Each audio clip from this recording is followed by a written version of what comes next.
மேய்க்கும் கண்ணே நீ போக வேண்டாம் சொன்னேன்.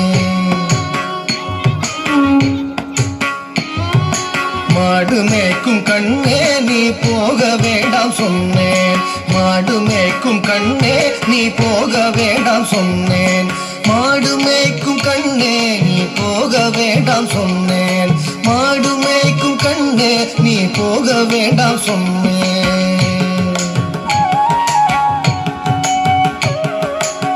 காய்ச்சின பால் தரேன், கற்கண்டு சீனி தரேன். காய்ச்சின பால் தரேன், கற்கண்டு சீனி தரேன்.